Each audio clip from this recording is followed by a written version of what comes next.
Our hero's brother has been caught up in the gang life, and only a skateboarding contest can save him.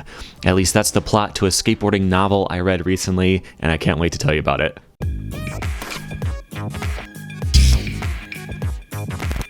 Welcome back to Rad Rat Video, a channel all about skateboarding. I have a series on this channel called Ask Rad Rat, and recently, a few months ago, somebody asked a question about a skateboarding novel, and I talked about how difficult it would be to do that because you can't see anything, so you have to describe all of the tricks to make it accessible to people who don't skate, just people who might pick it up off the shelf, you know?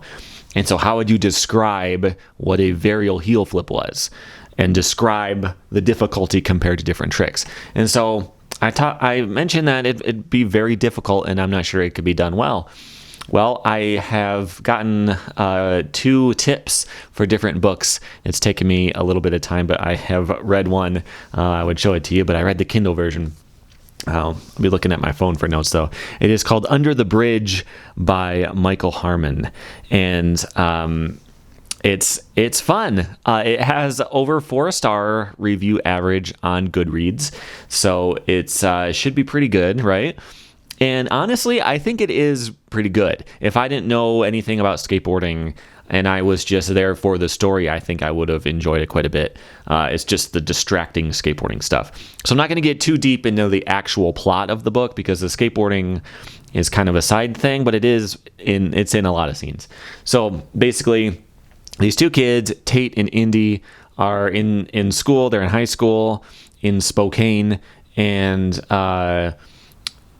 Indy is not doing well in school. He wants to drop out and sell drugs and stuff like that. And his brother has to rescue him from that life using skateboarding, essentially. So yeah, if you're interested in that, it's not a bad book, but you will have a little bit of difficulty getting through the skateboarding parts.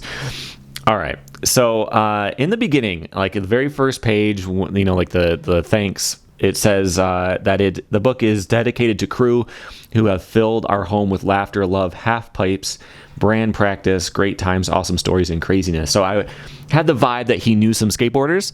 Maybe his kids skated, or maybe his friends did when he was growing up or something. But I'm not so sure. I'm not so sure he knows anybody who skates. All right. So right in the beginning, let's get into some of the clips here of the book. I found some stock. I found a site that has stock clips of skateboarding, and I found a bunch of them that are under bridges or at the type of concrete park I picture. So I'm going to be sprinkling those through to make this a little more exciting for you. But so there is a local skate park, and it has a 16-foot deep bowl called the Monster. And Indy skates it like he was born on the flip side of a deck.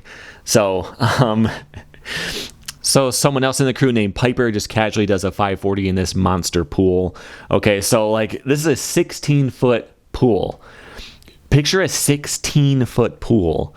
That's ridiculous. I can't even imagine. That's such a weird size. Because, and it talks about this size specifically in a second, but it's such a weird size because, you can't go much taller than a vert ramp and be able to pump it. Your leg height and the amount you compress when you pump has to be able to make a difference. If a ramp is too big, you'll actually be able to get less speed. It's a whole thing. But the character Indy pulls out his knee pads, which means one thing, a 900. Piper says, even if you could do a 900, which you can't, the Monster is barely big enough. The pros work their lines in at least 20-footers, and this ain't a 20-footer. So yeah, the mega ramp can be past 20, even around 30 feet for the quarter pipe, but you're not getting speed on an equally sized quarter pipe and trying to skate it like a vert ramp. You've got speed from the gap in the ramp. If you see one from the side, the coping is so far below the drop in, right? Because you can't pump for that kind of speed. But yeah, you need to be able to do, you need more than a 16-foot bowl to do the 900 in. And doing a 900 in a bowl at all is kind of crazy. But yeah, and I checked some stats. Tony Hawk's ramp, you would think, would be the ideal height for a vert ramp, and is 13.5 feet. He has done the 900 in there. You can go a little bit smaller and still be like a pretty good vert ramp. Like an 8-footer, I don't think you could do big airs in it. You can just basically do some simple airs, some, you know, lip tricks and stalls and stuff like that, but you're not going to be doing big airs in an 8-footer. But 16 feet is not enough. So Indy carves for speed, does a 540, then a wobbly 720, then tries a 900 with 4 feet of air. And he would have landed it, except a kid got in the way. So he was spinning, and he spotted this kid in the bowl, and he bailed out of the trick. But he does a 720 in his line, presumably to fakie, because he does a 540, and then he lands, and he does a 720, and then he does a 900. So he did like a 720 to fakie, then a switch 900. Like, I don't know. This is the kind of stuff. Like, I think it was very smart to use spin, you know, like the amount of spin to imply how hard a trick is, but you can't just do a 720, you know? So there's some stuff like that is a bit off in this. All right, so he bails that 900, and then he just quits, and they all go home. One attempt, that's it. I could have done it, but there was that kid there, forget it. There is a dead friend. So they all go, and they go to the cemetery to see their dead friend, and there's just this paved part of the walk. And so they all decide to go out with their boards, and they're going to skate with their friend, you know, which is nice. Imagine you are an author, and you want to name a flat ground trick. Just anything. Doesn't have to, like, it has to just be something that high school kids could theoretically do on a skateboard on flat within a few tries, because kind of a casual type of thing. What trick does he pick? The backside Ollie. That's something that can't be done on flat because there's no directionality to it. So, you know, like, he does a backside Ollie on flat. What does that mean? Why did nobody read this? I don't really know. And then later they're skating a 6-set. I think there's only like one street skating scene. It's all vert and pools and bowls and stuff like that. Not pools. There's no like actual pools in the story, but they're skating a 6-set, and it says, Indy hit it again, pulled a 180 with the kick, and landed it, wobbling a bit, but keeping his balance. A 180 with the kick. I really enjoyed this. Because I'm trying to figure out like what kind of mindset you'd have to be in to write this, and like a 180 kickflip, sure. It's not the best way to put it because you're not putting a spin direction. Was it a frontside 180 kickflip? Whatever. But it would at least describe a trick. But a 180 with the kick, it's just, I really enjoy that. I would like to write a book about a topic I know nothing about, and just really sell it confidently. You know, like, this is a heavily researched thing. Like, I'll write a book about how to tattoo, and I have a vague idea that there's different colored inks and there's probably different size needles. I'm going to write a whole guide on how to do it, just for fun.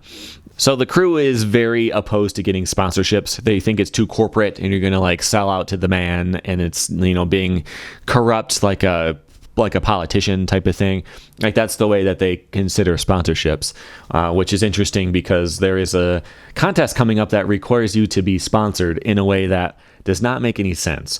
Okay, so there's this rich, tough guy kid named Corey, and he's like the bad guy in the skate part of the story. Again, there's the whole like gets involved in the gang part, but this kid, they're going to go up against him in the invitational, which you would think you'd have to get invited to an invitational, but I don't think that's the case here. Like, why would these unsponsored high school kids be getting invited to an invitational?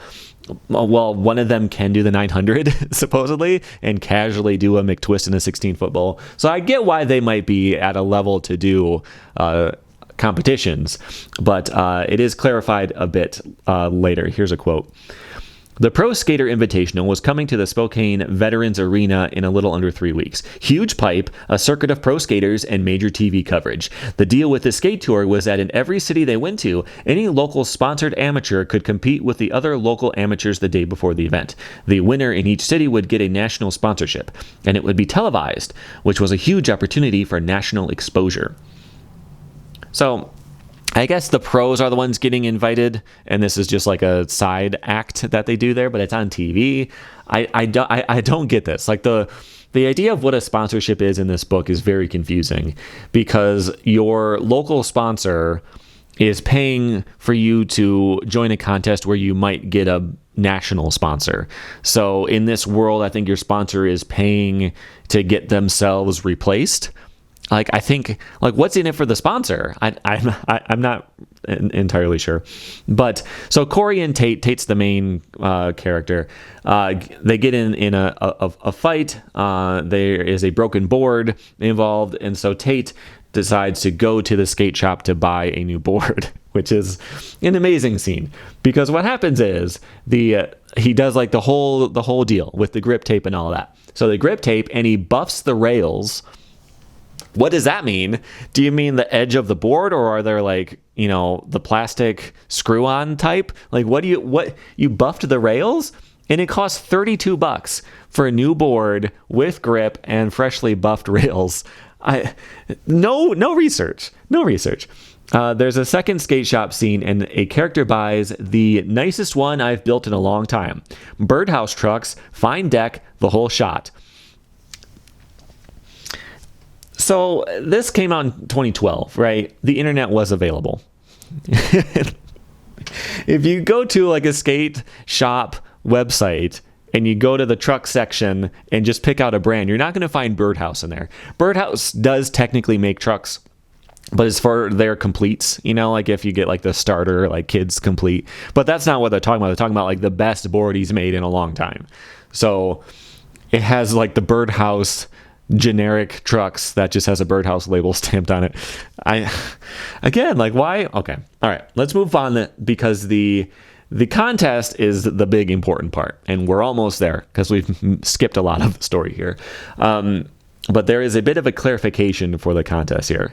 The rules state that first, you need a sponsor. Second, you need a team, at least 3 people. Teams compete, win or lose, and there will be an individual winner. That person gets a national sponsor. Okay, so throughout the book, there's all this stuff going on with the gang and with all that kind of stuff, and how they have to like steal something from this big gang boss's house to like save the brother and do all this kind of thing. If you want all that type of info, you can read the book for all that stuff. But they decide at the end that their crew has to join this contest. It's going to set them up for the future, and it's going to be like the perfect thing to do. And there's this girl who's in school, and there's a love interest type story. It doesn't really matter. But so they decide to get the shop guy to sponsor the crew, but they pay the shop guy the money that he'll have to pay to enter them. So there's really, the sponsorship is a farce anyway. But so they end up in the competition, and the big final scene is here. They're at this half pipe, which is enormous. The first time Tate drops in on it, he just falls because it was like so big and he's so nervous and all that kind of stuff. Like they're on, picture a 20-foot half pipe. I don't think they describe it, but they describe it as being bigger, and the monster in that bowl in their skate park is 16. So imagine like a 20-foot pipe, I guess. I can't even imagine standing on top of that thing and expecting to get an air on the other side. But anyway, enormous half pipe, high school students. Here's how the contest goes. Flying Gecko Skateboards out of Marina del Rey, California, one of the primo board companies in the world, is offering a full sponsorship to the individual amateur skate winner this evening. My jaws dropped, and the claws in my stomach ripped me to shreds. No way. Pro. I could go pro tonight. So I guess a national sponsorship means being on the team. I guess that means like being Flow for like a big brand, but this says they've now updated it. This was not what they believed throughout the whole book. This is a full sponsorship. So they interpret that, the characters interpret that as being pro, but like, what do you mean by pro? Like an AM skater is technically pro in the sense that they get paid, but we don't consider them pro skaters because pros have their names on boards, you know? So like, he's going to become a pro skater if he wins, But what does that even mean? They haven't just explained that. They haven't described it, and it doesn't match with what it actually is. So I don't really know. But it makes a big deal about how this contest could potentially turn someone pro. Well, it will turn somebody pro out of these 6 characters, 2 of which we've never seen before, I don't think. All right, let's look in the first run. Stick dropped in and pulled his first trick, a rock and roll, then carved to the other side, pulled a 360 frontside to thunderous approval from the crowd, barely hung onto a stale fish, pulled a couple of minor filler tricks, gained speed 2 times through, and ended up with a switch in the air, pivoting, spinning, and landing it with ease. He was on his game. Speaking of games, I feel like a lot of the trick names just came from Tony Hawk or the Skate series or something like that. Like stale fishes, airwalks happen a lot. Like you don't see those tricks that often. Everything is a stale fish or an airwalk. There's a switch in the air. That was the first mention of Indy or a switch. And there's a character named Indy, but like just the trick selection here, a 360 frontside to thunderous approval from the crowd. Of course, you land a 360 fakie. How do you get out of fakie? Don't worry about it. So let's move on to the next run here. He tailed in and went for it, wiping stick all over the floor with a huge airwalk, followed by a stalefish 720 finale. A stalefish 720. That would be like the best trick winner of any time. Like you could do that now and you would win. A stalefish 720. I imagine it's still backside. It could be fakie because you don't have to say fakie 720. If you say 720, it's implied that it's fakie at this point until people commonly do them normal to fakie, and then that might change. But so I'm picturing a fakie 720 stalefish. Like that's insane. That would win everything. But it doesn't. So keep in mind, it's written for non-skaters. A 540 is pretty good. 720 is hard. A 900 is crazy. Although a lot of AMs can do it in this world. So what happens is Tate is told that Corey, who's the main bad guy, like the best skater on the opposing team, he's really good now. He's been practicing, he's going to do everything he can ever do. If you have any chance of beating him, you've got to do your absolute best. No filler. Just do tricks. Nothing, no straight airs, nothing like that. And so he's told that. He didn't use that word. They just no filler tricks. So we're finally at Tate, our main character, our hero, our protagonist. Run. There is a pro sponsorship. There's a full sponsorship from a national brand on the line here. How does it go? Strength burned through me as I hit the coping, driving straight into a huge airwalk right in front of Corey's face. I'd nailed it solid, crouching for speed, then hit the other side, spinning straight into the biggest 360 frontside rock and roll I'd ever done. In the distance, I heard the crowd roar, and the moment my wheels hit the landing, I crouched again, straight as an arrow as I sped across and up the vert, launching into a mammoth varial 540. Shooting across the deck after the varial 540, I barely pulled out a gymnast handplant to the astonishment of the announcer. The only thing I heard over the muffled noise was, "This young man wants it, ladies and gentlemen." I was completely in the zone, outside of myself. Not seeing, not hearing, just feeling it. All right. So that's the first half. I'm going to skip a little part there, so it would make sense to pause right here. He does a 360 frontside rock and roll, which there's nothing wrong with that. Like, you could do that. I don't think I've ever seen it. I've seen like a nollie 360 into a back blunt, so like a regular 360 to front rock. Sure, like I don't see anything wrong with that, but it was really big. He said like you wouldn't get a lot of air and land in a front rock and then immediately and then he does the gymnast plan, which again feels just like trick pulled out of Tony Hawk. Like it doesn't seem to make sense in that spot. It would have been a lot cooler if he did like a back tail the channel or something, something like that. But like he does a gymnast plan into a varial 5. He doesn't get his board switched back around after that, by the way. Don't worry about it. All right, let's get back to the run. I carved the vert twice, gaining speed and pulling a stalefish 720. The crowd went crazy when I landed it, and I glanced at the clock ticking down the seconds I had left. 20 seconds, Tate. You can do it. One chance. One chance. I kept my speed, building it faster and faster. I'd tried it, practiced it for hours, but only landed it once. One single time. You can do it. I flew, gaining speed back and forth, the ticker on the board winding the seconds down as I hit the coping and launched. Then I was in the air. I was spinning. Once. Twice. Then the last half. My deck came down straight and true, and I grinned as I sped down the vert. The 900. I'd landed the 900. I just knocked on Heaven's Gate, and it had opened. The announcer screamed in disbelief at an amateur pulling a run like that, then corrected himself, calling me a pro. All right, we got another stale for 7, and we got the 900. Again, no management of directions and which way the board is facing and all that type of stuff, which I guess you can't really expect. But again, there's no filler. Like, that was made before this part. Again, there's no filler, but he carves the vert twice to gain speed. You could say that for a pool, like if you carved for speed in a pool, but this is a half pipe, and he just he does a 720 stale fish, lands, and then just pumps a bunch of times until he gets up enough speed and does a 900. I can't picture it, which is a bit of a problem. I should be able to picture what this run looked like. It doesn't flow, the tricks don't make sense together. But yeah, this high school kid does a 900 in a contest and is instantly turned pro by the announcer. I mean, all the announcer said was it's a full sponsorship, but then the announcer called him a pro after he won, which is interesting because Corey, the main competitor, did not take his run yet. And he didn't. After he saw that, he just leaves, which disqualifies their whole team. Not that it matters, because the good guys win.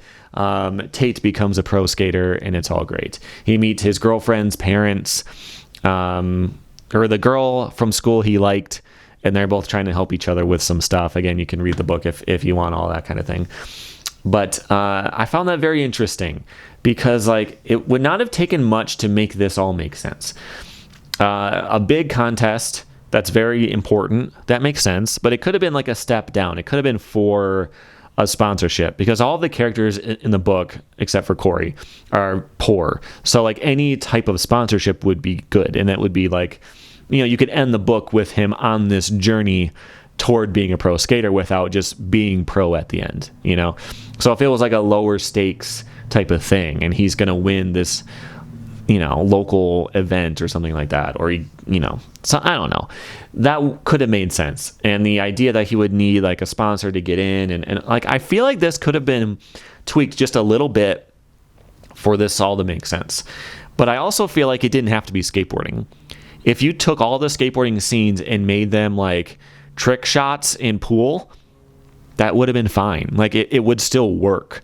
And there's a national competition for pool, it still works. And that's kind of the issue too, is the skateboarding is kind of a side thing, but it happens a lot in the book. But I don't know, it was interesting. But that's not the end.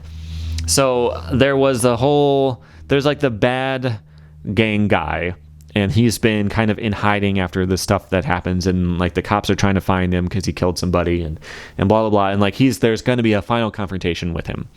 And so Tate is going to meet with him at the skate park after this contest.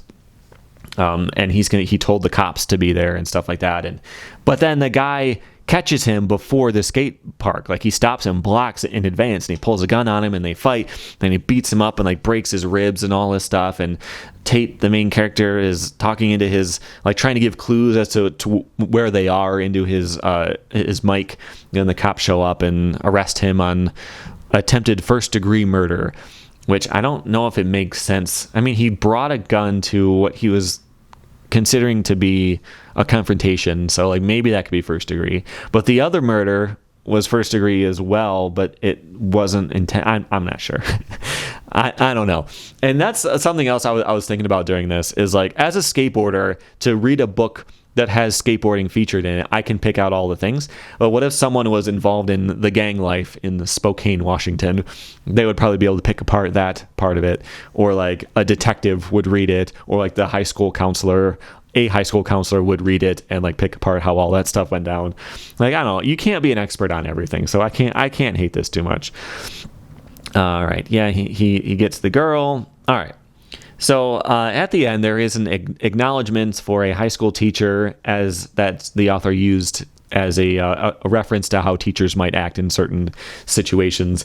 Did not thank any skaters for reading over this and double checking it and making sure it makes sense, which it really could have used. So let's talk about this book. Overall, again, I thought it was pretty good. I wouldn't necessarily recommend it because as skaters, it'll be very distracting for it to be so wrong. But it's not a bad book. And I do like a couple things about it. So the first thing I thought about is it's not like Naomi, which is a new show. It's in the DC world. It's like there's this girl and she gets some kind of superpowers or something like that. But she skates to school and she can grind on a bench casually on the way to school and stuff like that. Like she's really good at skating, but she never skates. There's like one scene where they go to the skate park. She's always doing stuff. She's always solving mysteries. She's always training with her superpowers and like that type of stuff. But she also is really good at skateboarding. That's something you see a lot. If there's a character who skates, it's like a very part-time thing that they almost never do, but they're really, really good. And this book doesn't do that. Like they're at the skate park every day after school. They're always practicing. They're always trying to come up with new tricks. They're always doing stuff like that. So like the skate culture aspect of it, where like having a crew of friends who are all really into skating, they do actually skate a lot. So like it's a weird thing, but how often that's done wrong makes it kind of stand out in this one. The actual plot is pretty good too. Contest stuff should have been fixed to make some kind of sense, but I think it could have been fixed pretty well. One thing I thought they did very good is to base the book on vert, because this guy did a 360, I did a 540, then that guy did a 720. It's obvious which one is harder. If this book it was like a street contest, this is like Street League, and like the main bad guy does a front tail, front big spin, and then Tate does a kickflip back tail to fakie. If you don't know anything about skateboarding, or even if you do, like how do you define which of those is harder? I think the kickflip back tail would be better, but it's not like an obvious, like having a vert. He got more air than this guy. He was doing these little 2-foot airs. He did a 6-foot air, and it's a lot more obvious who's better describing vert. So I think that was a smart move too. So I do think it would have been possible for this to be done very well if it just got to pass through a couple people who know skateboarding to clean it up a bit. It would have been pretty interesting. But that is it for Under the Bridge by Michael Harmon. You can check that out if you are interested in it. But yeah, I thought that was kind of a fun thing to do. I like to review skateboarding in different forms. So I did a comic book. You can check that out right there. Not too long ago, I did get some different ones sent to me, not the comics, but different ideas for skateboarding comics sent to me that I could take a look at. I might do some more of those in the future. But books, there's one more that I've got two, but the second one is a kid's book, so I'm not sure that I'll do that. But yeah, just like skateboarding in other things is something that I find very interesting. And if you do, subscribe, because you may see some more of this type of stuff in the future, depending on how this video does. If you liked it, hit the like button and let me know, so I can find some more of this stuff. It does take a while to read an entire book and take notes on the whole thing, but it was fun, so I wouldn't mind doing some more of these in the future. If you liked it, thank you for watching. I will see you next time. YouTube recommends some of this other stuff. If you're not familiar with the channel, there's tons of skateboarding stuff here, and I will see you later. Thanks for hanging out.